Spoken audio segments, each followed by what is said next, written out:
I never thought the day would come when my brother would hit my son, and my parents would sit there, smiling, like he'd done the right thing. That's the moment my world split open. The crack of Ethan's hand against Noah's face still rings in my ears, sharp as a gunshot. I can't unhear it, can't unsee Noah's eyes going wide, his tiny body recoiling like he'd touched fire. My name's Rachel Evans. I'm 31, and until that moment, I thought I'd finally escaped the cage my family tried to build around me. I'm a single mom, living in Boston, working as a marketing coordinator. My life's not glamorous, but it's mine. I pay my bills, I keep my kids safe, or at least, I thought I did. But family has a way of dragging you back into the shadows you thought you'd left behind.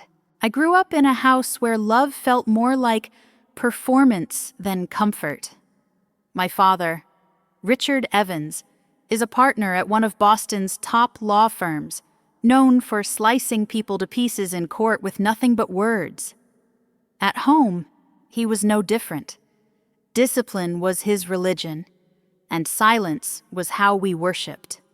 My mother, Linda, floated through rooms in pearls and soft perfume, pretending to soothe everyone, while quietly feeding my father every detail he'd later use as ammunition. Her affection was delicate, fragile, and always conditional. And then there was Ethan Evans, 2 years older than me, always the hero, the golden boy, the one with the grin that could charm senators and CEOs. The one my parents adored so fiercely, it felt like there was no oxygen left for me.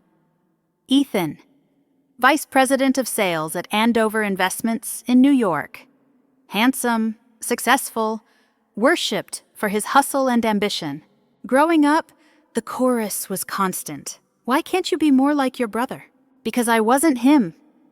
I felt too much. Spoke up when things felt wrong. And that made me the family's permanent problem. At 16, I learned how to shrink myself, how to sit silent at the dinner table while my father held court. Ethan basked in applause, and my mother gave me polite smiles that never reached her eyes. Years later, I met Jason Miller. He was the first man who ever looked at me like I was enough. Like my voice wasn't a flaw, but something worth listening to. We got married in a quiet City Hall ceremony in Boston, my parents standing there looking like they'd just swallowed something bitter. Ethan brought an expensive crystal vase and toasted me with a grin that sliced right through me. Here's to my sister, finally finding someone who'll put up with her. Everyone laughed, except me, for a few years. I thought I'd escaped. Jason and I shared a cramped apartment where the floors squeaked and the heat barely worked, but it felt like freedom. I worked on my degree at night. We planned a small life that felt big enough for us. Then, Noah came along on a blizzardy January morning, screaming his way into the world with dark hair like mine and eyes so impossibly blue they glowed under the hospital lights. Holding him, I made a silent vow. You will always know you're loved. You will never feel small in your own skin. But life has claws. By the time Noah was 4, Jason was gone, swept away by someone named Hannah he'd met at work. I kept my pride, told people we'd just grown apart. I couldn't bear to give my parents another weapon. My mother still found ways to blame me. Men don't leave happy homes. Rachel, what did you do to drive him away? So it became me and Noah, a team of 2, scraping by on my salary, counting dollars, skipping meals sometimes so he could have what he needed. Sometimes I'd have to call my parents, hating myself for it. When the car broke down or Noah outgrew his sneakers again, every check came with a lecture about how I'd failed to be more like Ethan. Meanwhile, Ethan's life was a series of Instagram highlight reels, penthouse views, fancy suits, deals closed for millions. My parents reposted every photo like he was Boston's crown prince. Still, I kept believing Noah deserved family. Grandparents, an uncle, cousins, some piece of normalcy I'd never really had. So when Ethan called, inviting us for a weekend at our parents' summer house in Hampton, the sprawling place with the white columns and ocean views, I tried to convince myself things could be different this time. That maybe Ethan had softened. That maybe my parents would see Noah and remember that family should mean more than keeping secrets. Emily, my best friend, nearly screamed when I told her, "Rachel, are you out of your mind? Those people have done nothing but tear you down." And I said the same thing I always say. Because Noah loves the ocean, and maybe this time, it'll be different. I wanted so badly to believe it. I told myself I was strong enough to keep Noah safe, that I could endure the comments, the subtle jabs, the way my family looks at me like I'm a puzzle missing half its pieces. But as we packed our bags, Noah bouncing with excitement about swimming and bonfires, a voice inside me whispered the truth. This time won't be different, and this time, it might cost more than you're ready to pay. Some kids grow up believing home is a safe place. I grew up believing home was a place you survived. From the outside, the Evans family looked perfect. Richard Evans, the brilliant attorney, respected across Boston. Linda Evans, the elegant socialite, always ready with a soft laugh and a casserole for charity luncheons. And Ethan, the golden sun who shone so bright he left no shadows for the rest of us. I was the shadow. My earliest memory of truly understanding that was when I was 8. Ethan had won some spelling bee trophy, and the family gathered around him in the living room, clapping. My father beaming like Ethan had just cured cancer. Later that same evening, I accidentally knocked over the trophy while dusting the shelf, and the metal cracked against the floor. The silence that followed was immediate and total, like the whole house was holding its breath. My father didn't yell. He just crouched in front of me, gripping my chin so I couldn't look away. His voice, low. "You ruin everything, Rachel. Why can't you be careful like your brother?" My mother said nothing. She just gently pulled my father back and whispered, "Let it go, Richard." But her eyes flicked to me with that same look she always wore when I messed up disappointment mixed with quiet resignation. By 13, I'd learned how to become invisible. I kept my head down, answered questions with as few words as possible, and counted the days until I could leave. But even when I left, the voices came with me. My father's voice telling me I was careless. My mother's voice saying I was too emotional. Ethan's voice reminding me I'd never measure up. I carried them into every room I ever entered. And yet, there was a tiny part of me that still believed love wasn't supposed to hurt. That maybe one day, someone would look at me and see more than the family disappointment. Then I met Jason Miller. I was 19, working part-time in a bookstore, stacking shelves when he walked in asking for a book on marketing trends. We ended up talking for an hour, laughing about cheesy romance novels and bad coffee. He was gentle, attentive, and he didn't look at me like I was a burden he had to endure. For the first time in my life, I felt seen. We dated for a year, then got married in a modest ceremony at City Hall.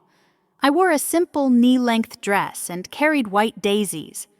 My parents sat in the second row, stone-faced, criticizing the music and the venue under their breath. Ethan arrived late, gave a speech about how shocked he was that any man would take on all that baggage. He laughed, and everyone laughed with him, except me. I told myself it didn't matter. Jason was my fresh start, my escape.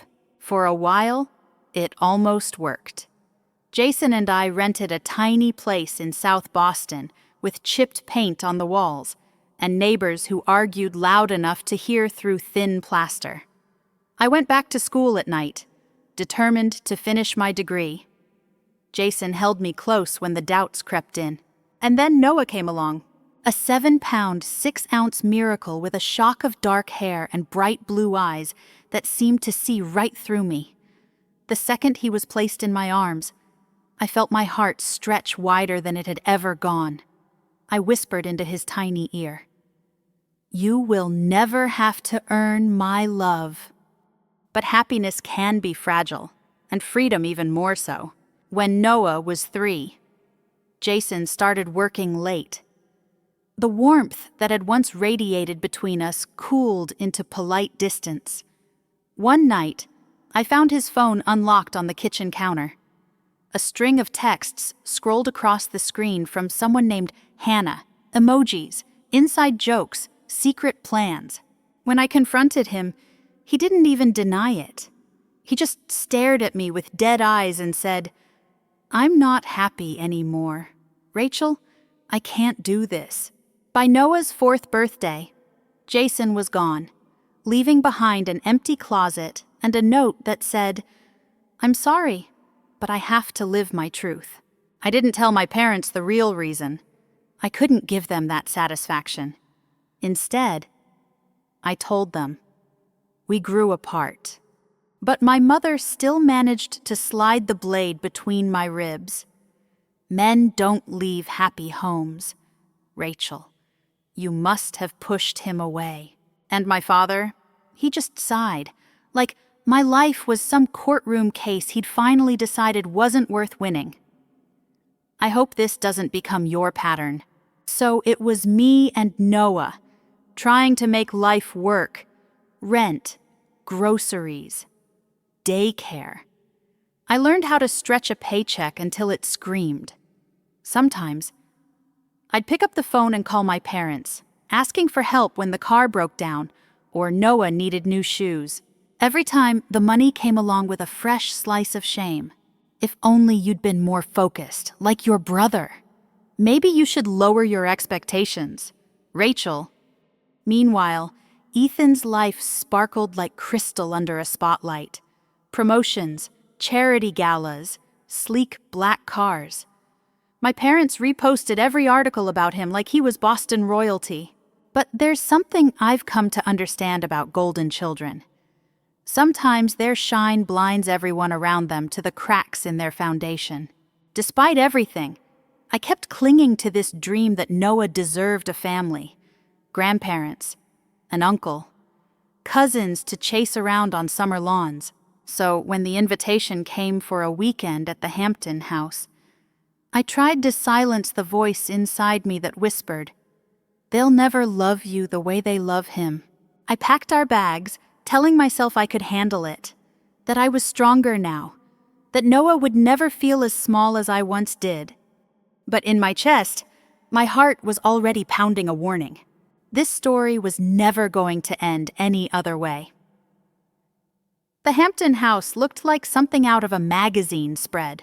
All pristine white siding and sweeping ocean views, salt air blowing through hydrangeas lining the driveway. Noah was practically vibrating with excitement as we pulled up, his eyes wide as saucers. "Mom, is this a castle?" he whispered, nose pressed to the glass. "Kind of," I said, forcing a smile as my stomach twisted into knots. "Except the dragons are on the inside." He giggled, not understanding. Thank God, I parked my dented Honda behind Ethan's black Mercedes, which gleamed like a weapon under the sun. Stepping out, I felt the weight of the place settle over me like a heavy coat. Every window gleamed. Every flower bed was perfect. But behind the shutters, I knew there were sharp edges waiting. The front door swung open before we even reached it. My mother stood there in cream linen trousers and a pale blue cashmere sweater, hair pinned into a flawless twist despite the humid heat. "There you are," she said, eyes darting up and down my outfit as if assessing damage. "We were beginning to wonder if you'd changed your mind." "Traffic," I said, even though it wasn't true. Noah clung to my hand, practically bouncing. "Grandma, can I go see the beach?" "In a moment, sweetheart. Guests are arriving." "You must say hello," she said, already steering him into the house. Inside, the house smelled like lemon polish and expensive candles. Sunlight streamed through towering windows, hitting the polished wood floors. Voices rose and fell in polite conversation. My father stood near the fireplace, gesturing with sharp flicks of his hand as he talked about market fluctuations and property taxes. He glanced at me just long enough to give a terse nod, then kept talking as if I were simply background noise. And then Ethan appeared. He strode into the room with the confidence of a man who believed the world owed him interest on every compliment. Navy slacks, white shirt crisp and rolled at the sleeves, Rolex flashing on his wrist. He grinned like he was about to deliver the punchline to a private joke. "Well, look who showed up. The runaway princess. And Noah. Man, look at you. You've gotten big." Noah's smile faded. He dropped his gaze, voice barely a whisper. "Hi, Uncle Ethan." Ethan ruffled his hair a little too roughly. "Hey, chin up. Winners look people in the eye." Next to him stood Sophie, his wife, in a flowing summer dress, soft gold jewelry glinting in the sun. She gave me a quick, gentle hug. "It's good to see you, Rachel." "Noah, your cousins are out by the pool. Want me to show you?" Noah glanced at me, eyes hopeful. "Sure, go ahead." "Buddy," I said, brushing a kiss across his hair. As he dashed off with Sophie, Ethan picked up a glass of bourbon from a side table, eyeing me over the rim. "So, still working at that little marketing job. What is it, again? Executive assistant or something?" I held his gaze steady. "I'm a marketing coordinator. I lead projects now." "Congrats," he said dryly. "I just closed a $10 million deal with Skybridge Ventures." "Dad, did I mention my bonus?" Richard looked up sharply. His eyes lit with that particular shine reserved only for Ethan. "That's my boy. Always moving forward." The conversation shifted instantly. Relatives crowded closer, throwing out questions about investments, market trends, congratulating Ethan like he'd just won a Nobel Prize. I might as well have vanished.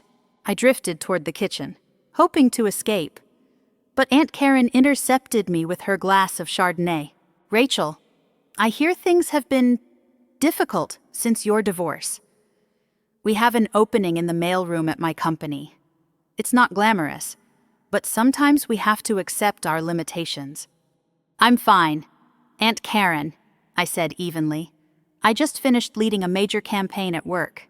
She gave me a pitying look. "Well, let me know if you change your mind." Dinner was served on the back patio overlooking the ocean. The sky glowed pink and orange as the sun dropped toward the water. Crystal glasses clinked. My father steered the conversation back to Ethan, asking detailed questions about venture capital and quarterly projections. Linda chimed in between bites of grilled salmon. "Rachel, don't you think it's time for a more professional haircut?" And Noah, he's very spirited, isn't he? Perhaps a stricter routine might help. Each word landed like a needle in my skin. From my seat, I could see Noah near the pool, trying desperately to join in with his cousins. They clustered together, throwing glances his way, whispering and laughing. When he stepped closer, one of them stepped aside, effectively cutting him out of the circle. I felt rage coil inside me like a snake. This was the childhood I'd been desperate to spare him from. The same stage where smiles were weapons and affection was currency.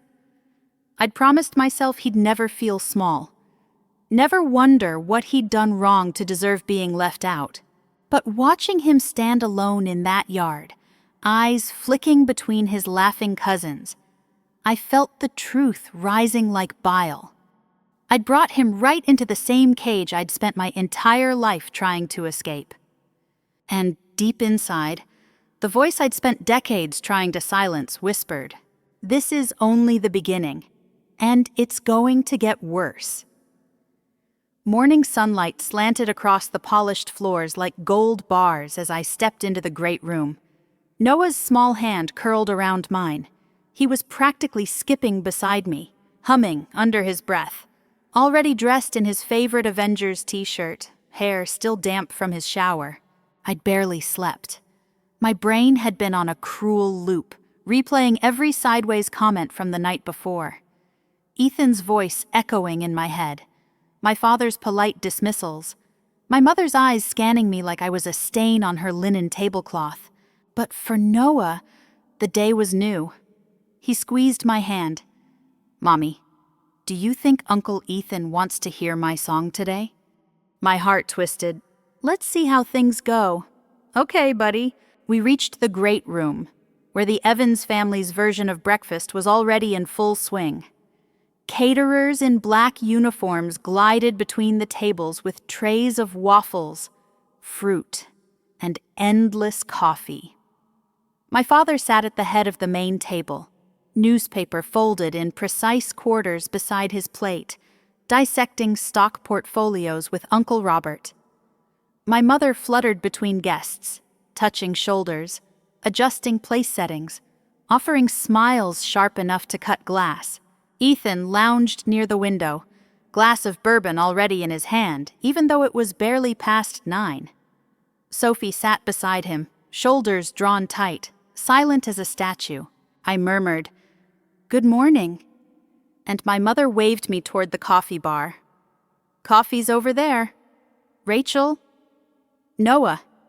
The other children are at the small table by the window. Noah scampered off, eyes shining. I stood there for a moment, mug in hand, trying to decide whether to sit at the adult table and endure the inevitable interrogation, or stay invisible. Then I heard him, Noah's voice, sweet and high, floating over the low murmur of conversation. He was singing under his breath at first, but when he hit the chorus, he couldn't help himself. His voice rose, echoing off the high ceilings. "It's a whole new world, a dazzling place I never knew." He sang with his whole heart, head thrown back, eyes shining. And for one perfect second, it felt like the sun broke through every cloud, until Ethan slammed his glass down so hard the liquid splashed over the rim. His voice snapped across the room. "Jesus Christ. Rachel, can't you keep your kid quiet for 5 minutes? Conversation stuttered to a halt. Forks paused mid-air. My father lowered his newspaper inch by inch, a glint of irritation in his eyes. Noah froze, song dying in his throat. He looked around, confusion flickering across his face. "He's just singing," I said, trying to keep my voice steady. "He's 6. Ethan." "It's breakfast." Ethan stood abruptly, chair screeching against the floor. "It's disruptive. We're trying to talk business, not listen to a Broadway show." Noah shrank into himself, lip trembling. He whispered, "Sorry. Uncle Ethan..." But Ethan didn't stop. His voice grew louder, slicing through the hush. "This is what happens when you spoil kids. You let them run wild. Think the world revolves around them. No wonder your life's a mess. Rachel," I felt heat flush up my neck. "Don't talk about my son like that." Ethan took a step closer. "Or what, you gonna cry about it just like you always do?" I started toward Noah, but Aunt Karen grabbed my arm, trying to steer me back into conversation about some charity auction. It cost me precious seconds. Seconds that changed everything. Ethan reached the children's table. Noah looked up at him, eyes wide and hopeful. "Uncle Ethan, I'm sorry." And Ethan slapped him, a flat, vicious crack that echoed off the windows. Time slowed. Noah's little body rocked backward, his chair scraping across the floor. His hand flew to his cheek, a red mark blooming against pale skin. His eyes filled with giant tears as he gasped, stunned and silent for one horrifying moment before the wail burst out of him, raw and shattering. I felt my soul tear in half. "Oh my God, Ethan," I screamed, lunging for my son. Ethan's face was twisted, eyes cold. He needed to learn the world doesn't revolve around his noise.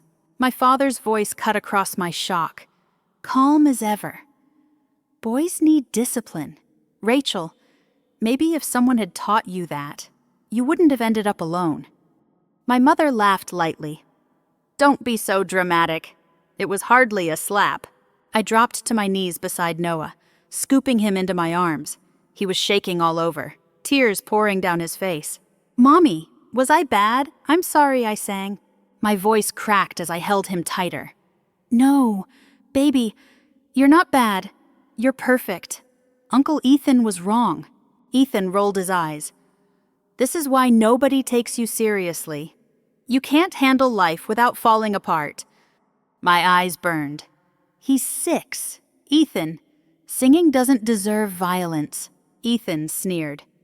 "Maybe if someone had slapped you when you were 6, you wouldn't have turned into a divorced secretary who can't handle her life." A hush fell. Every adult in the room seemed to turn to stone. Some stared at the floor. Others shifted uncomfortably, pretending to be interested in their coffee. And then a voice spoke up, quiet but firm. "Ethan, the mics are on." It was Paul, my cousin's husband, who'd been filming for the family documentary. He stood beside his camera equipment, pale as a sheet. "I've been recording the whole weekend. That includes your little lesson on discipline." Ethan's eyes went wide. He turned on Paul, fury snapping through him. "Turn that shit off." Paul swallowed. "I can't. It's already saved. Everything's on file." My father barked, "Delete it, now." Paul shook his head. "No, not this time." I looked around the room, my pulse hammering in my temples. The sunlight glared off the ocean through the windows, cruelly bright. I lifted Noah into my arms, feeling his sobs shaking his small body. "No one touches my son again," I said, voice trembling but iron strong. "We're leaving." My mother scoffed. "Rachel, don't be ridiculous." I stared at her. "The only thing ridiculous is thinking this family gets to pretend this didn't happen." Ethan took a step toward me, voice low and dangerous. "If you walk out that door, you'll regret it." But I didn't even look at him. I held Noah tighter, turned on my heel, and walked away. And as I climbed the stairs, one thought pulsed in my head, louder than the roar of the ocean outside. This time, they picked the wrong woman to silence. Noah didn't speak for almost 2 days after we left the Hampton house. He just lay curled up on the couch under his Spider-Man blanket, staring at cartoons without really seeing them. Every so often, he'd flinch if a voice on TV got too loud. That second night, he woke me up screaming, "Don't let him hit me again. Mommy, I promise I'll be quiet. I promise." His whole body was trembling, skin clammy, eyes huge and wild in the dim glow of his nightlight. I gathered him into my arms, pressing my cheek to his damp hair. "Baby, you didn't do anything wrong. Uncle Ethan was wrong. You're safe now, I swear to you. You're safe." But even as I said the words, I wasn't sure if they were true, because Ethan still existed in the world. And so did my parents' ability to twist every story until I looked like the villain. The next morning, I made an emergency appointment with Dr. Melissa Scott, a child psychologist I'd found online. Her office smelled like vanilla candles and had a big basket of squishy toys. Noah sat next to me on the little couch, picking at the hem of his shirt, refusing to speak. Dr. Scott knelt in front of him, voice gentle. "Noah, do you know why you're here today?" Noah kept his eyes on the floor. Dr. Scott looked at me over her shoulder. "Rachel, can you wait outside for a few minutes?" I hesitated, but I nodded. 20 minutes later, she called me back in. Her face was serious. He's experiencing trauma responses, she said gently. Hypervigilance, nightmares, guilt over normal behaviors.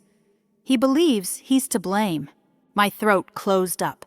Is this PTSD? It could become that if we don't intervene. Dr. Scott said, the sooner we work on it, the better chance he has of healing fully. He needs to know he's safe, and that this wasn't his fault. I nodded, feeling like I was made of glass. On the way home, Noah finally whispered, Mommy, is Uncle Ethan mad at me because I sang? I nearly had to pull the car over because my hands were shaking so badly on the steering wheel. No, baby, I said, voice thick. Uncle Ethan was wrong. He was so wrong. And it's not your fault. Singing is beautiful. You are beautiful. But inside me, a rage was boiling hotter than I'd ever felt before. I'd grown up believing silence was survival. But watching my son flinch away from music, seeing him curl into himself like a kicked puppy, made me realize silence was just another kind of prison. So that night, after I put Noah to bed, I called Emily Rivera. Emily had been my roommate in college. Now she was an attorney in Boston, specializing in civil litigation. She picked up on the first ring. Rach, I've been waiting for your call. I told her everything. The slap, my father's words, my mother's laughter, the way Ethan tried to blame me for all of it. And then I told her about the video Paul had given me. Emily let out a low whistle. Holy shit. Rachel, that's not just family drama, that's assault, and you've got it on tape. Yes, clear audio. Ethan slapping Noah. Him calling me worthless. My parents condoning it. Emily leaned in closer, voice dropping. Look, going after criminal charges could be complicated. Ethan's lawyers would argue it was family discipline bullshit, but it muddies the waters. But civil action, or going after his professional standing, that's a different story. I took a shaky breath. I'm not interested in money. I want people to know who he really is. I want him to feel consequences. Emily nodded slowly. Well, Ethan works at Andover Investments. Right. He's in a public-facing role. Vice President of Sales, I said. And he's on the board of a children's charity. And he volunteers with that Boston mentorship program for high school kids. Emily raised her brows. A man who hits a child should not be working around kids or managing client relationships. That's your leverage. I swallowed hard. If I go public, it'll start a war. Emily didn't flinch. So start one. Because silence is how this shit keeps happening. So I started drafting my plan. Later that night, when the apartment was silent except for the buzz of the fridge, I sat at my laptop, playing the audio over and over. Each time Ethan's hand cracked against Noah's cheek, my rage sharpened like a blade. I edited the recording, cutting out small talk and background noise. I left only the slap. Ethan's cold voice saying, someone needed to teach him a lesson. My father agreeing, my mother's tinkling laugh. Then I typed 3 emails, one to the board of directors at Andover Investments, one to the Children's Future Foundation, where Ethan was a board member, and one to the Boston Young Leaders Mentorship Program. My words were crisp and calm. No threats, no accusations beyond what the audio proved. I feel a moral obligation to share this information, given Mr. Evans's public roles. Please keep my son's identity confidential. My finger hovered over send for a long time. My stomach twisted. My hands were trembling. And then I thought of Noah, staring at the floor, whispering, I'm sorry, I sang. I hit send, and I sat there in the dark, my chest rising and falling, knowing that whatever happened next, I would not be silent again. The emails I sent didn't just ripple outward, They exploded like a grenade into Ethan's carefully constructed life. Within 24 hours, my inbox flooded with responses, some coldly professional, others crackling with shock. The board at Andover Investments wrote back first. A terse email, every word polished like marble. We take these allegations extremely seriously and have placed Mr. Evans on immediate administrative leave pending investigation.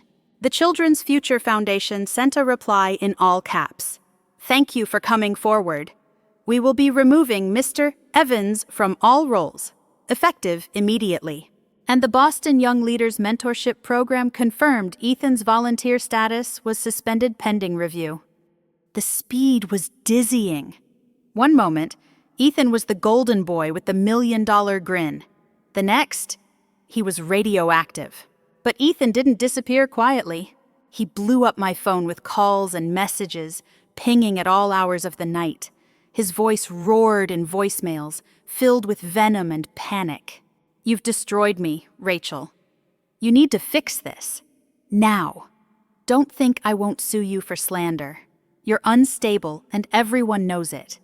My mother joined the chorus, leaving voicemails trembling between sobs and threats. You've humiliated your brother. What kind of daughter does this to her own family? Richard left a single voicemail, ice cold as a courtroom verdict. If you continue this crusade, don't expect another dime from us the next time you find yourself broke. But for once, their words rolled right off me, because the community was watching, and people were beginning to pick sides. It started small. A text from a mom in Noah's class. Rachel, I saw the news. Are you okay? I believe you.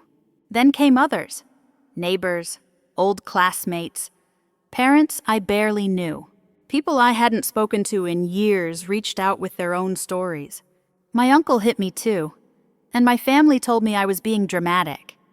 My ex threw things at the wall, but my parents said it wasn't abuse because he never hit me.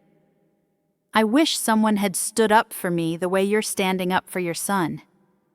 It felt like the walls of my tiny apartment were expanding, letting in air I hadn't breathed in decades. But the fractures in the Evans family grew wider than I could have imagined. One night, my phone rang again. It was Sophie. She was whispering, voice thin and shaky. Rachel, can we talk somewhere private? We met at a coffee shop halfway between Boston and New York. Sophie sat across from me in an oversized sweater, hair pulled back into a messy bun. Her eyes were red and swollen. I listened to the recording. She said. Paul played it for Linda, and Linda called me crying. I held my breath, waiting. I thought Ethan was just intense, Sophie whispered. But the way he screamed at Noah, the things he said about you, it's the same voice he uses with me when he's angry. He's never hit me, but he's thrown things, smashed glasses. Last week, he broke a lamp and blamed me because he was stressed. My heart dropped into my stomach. Sophie, you don't have to stay. You deserve to be safe. Tears spilled down her cheeks. I know. That's why I'm staying at my sister's right now. And I'm filing for separation. Ethan's world was crumbling piece by piece. But my family, they weren't ready to face the truth. My mother left me a voicemail after hearing about Sophie. This has gone far enough. Rachel, your brother is suffering. You're tearing this family apart over one mistake. But it wasn't one mistake. It was a lifetime of silence. Finally breaking. Then, on Sunday morning, my grandmother, Margaret Evans, called me. Her voice, as strong as ever at 85, cut straight through the fog. Rachel, we're having a family meeting next Sunday, 2:00 sharp. This ends now. My heart stopped. Margaret was the axis around which the Evans family spun. If she wanted this meeting, there'd be no escaping it. The days leading up to it felt endless. I barely slept. Every time I closed my eyes, I saw Noah flinching, I heard Ethan's voice dripping with contempt, but I knew one thing. No matter how the Evans family tried to rewrite this story, I wasn't backing down, because the truth was finally out in the open. And for the first time, I felt stronger than the people who had spent my whole life trying to keep me small. Margaret Evans's Victorian house smelled the same as it always had, like lemon polish and old roses, a scent that used to comfort me when I was little. Today, it made my stomach twist. I stepped into the sitting room, my pulse thrumming like a drumbeat in my ears. The room was full, every chair occupied. Cousins sat shoulder to shoulder on the edge of the antique sofa.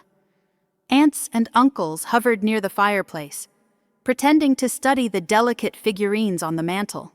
My mother sat stiffly beside my father, her lips pressed into a tight line.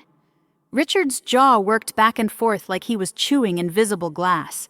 Ethan stood apart from them all, leaning against the wall, arms folded across his chest. His eyes were red-rimmed, but hard as flint. Sophie sat alone, a few feet away, twisting her wedding band around and around her finger. Grandma Margaret stood at the center of the room, leaning on her cane, her presence commanding even at 85. "I've called you all here," she said, voice as sharp as a gavel, "because this family is cracking in half, and I will not die leaving it in pieces." Ethan spoke first, voice rising. "There's nothing to discuss. Rachel's blown everything out of proportion. She's always been jealous of me. She's trying to ruin my life." I let out a bitter laugh. "Jealous? Of what, Ethan? Your job, your car, your habit of hitting kids who sing too loud." His face darkened.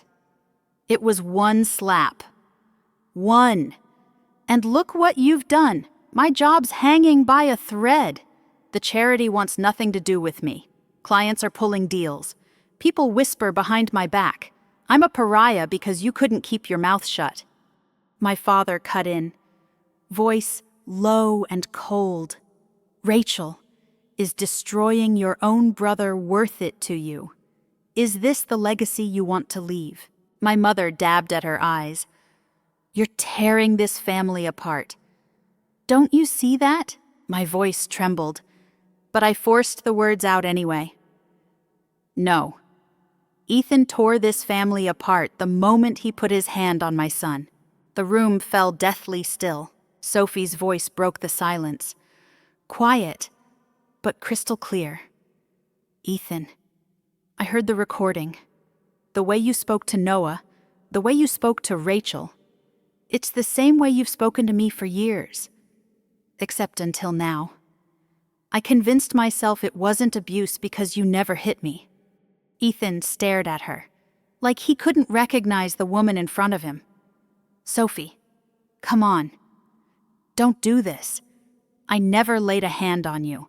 "No," she whispered. "But you've thrown glasses at the wall. You've screamed so close to my face I could feel your spit.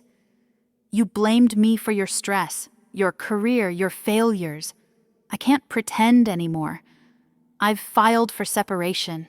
Ethan lunged forward, voice rising. "Sophie, don't you dare! Enough!" Grandma Margaret's voice thundered through the room like a clap of thunder. Everyone froze. Margaret turned her sharp eyes on Ethan. "You struck a child. You insulted your sister. And you allowed your parents to defend it. That is not the Evans legacy I'm willing to leave behind." Ethan's voice cracked. "I was trying to teach Noah respect." Margaret slammed her cane against the floor. "Hitting a child teaches nothing but fear. And I know it because I watched it happen to your father. And I did nothing." The room seemed to shrink around us. Richard looked up slowly, face pale. "Mother, that's not fair." Margaret's eyes softened, but only a fraction. "No, Richard, it's the truth. You grew up believing pain was the only language men were allowed to speak, and you passed that belief to your son. I will not let it pass to my great-grandson." My father's shoulders slumped, like someone had cut the strings holding him upright. Margaret turned to me. "Rachel, you did what I never had the courage to do. You protected your child, and for that, you have my respect." Tears sprang to my eyes. I blinked them back, my throat burning. "Thank you." "Grandma," Ethan looked around. Wild-eyed. "So what? I'm supposed to just lose everything over one mistake." "It wasn't a mistake." I snapped. "It was a choice, and choices have consequences." Richard tried again, voice strained. "Rachel, surely we can handle this privately. You've already made your point." My voice was iron. "No, this doesn't stay private, because that's how it keeps happening." Sophie spoke up again, voice trembling but strong. "I'm done hiding. I'm done pretending he's someone he's not." Margaret nodded slowly. "So am I." For a long moment, no one spoke. The entire room seemed to hold its breath. Finally, Margaret looked around at her gathered family. "If anyone wishes to continue pretending nothing happened, you may leave my house. Because from this day forward, we will not be a family that protects abusers." Some relatives lowered their eyes. Others simply stood there, stunned. But a few, my Aunt Karen, Cousin Elise, stepped closer to me. And for the first time, I felt something shift. Not just fear or anger, but hope. By the end of the week, Andover Investments announced Ethan had been officially demoted. No client-facing work, no leadership role. His reputation shattered. The charity released a statement about protecting children and severed all ties with him. Sophie moved into her sister's condo and filed for divorce. My parents tried reaching out to me, inviting me to dinner as though nothing had happened. But I told them the same truth every time. There's no moving on without acknowledging what was done, and there's no family until my son is safe. And Noah, slowly, piece by piece, he began to sing again. One evening, as the sun slipped below the rooftops, he tugged my sleeve. "Mommy, is it okay if I sing my song now?" My voice wavered as I said, "Of course, baby. Please sing." And he did. Soft at first, then louder, the music rising like sunlight after a storm. And for the first time in months, I let myself breathe, because the cycle was broken. And my son, my beautiful boy, was free. Sometimes I wonder how different my life would have been if someone had stood up for me the way I stood up for Noah. If someone had looked my father in the eye and said, "This isn't discipline. This is violence." If someone had taken my hand and whispered, "You deserve better than silence." For years, I believed keeping quiet was the price of keeping the family together. That loyalty meant swallowing my pain and pretending nothing hurt. But here's what I know now, and what I want anyone listening to know. 2. Silence doesn't protect families. It protects abusers. The day Ethan slapped Noah was the day I finally understood that loving someone doesn't mean letting them destroy you or your child. Family isn't defined by blood. It's defined by the people who stand beside you when you speak the truth, even when the truth is ugly and uncomfortable. I learned that being the difficult one, the one who asks questions, the one who refuses to pretend, is actually the bravest person in the room. And I learned that secrets are poison. They seep into every relationship, every moment of joy, until the air itself feels toxic. I'm not saying speaking out is easy. God, it's not. I lost my brother. I broke my parents' hearts. I became the black sheep they whisper about behind crystal glasses at family dinners. But I gained something I'd never had before: my own voice. And the certainty that my son will grow up knowing that love should never come wrapped in fear.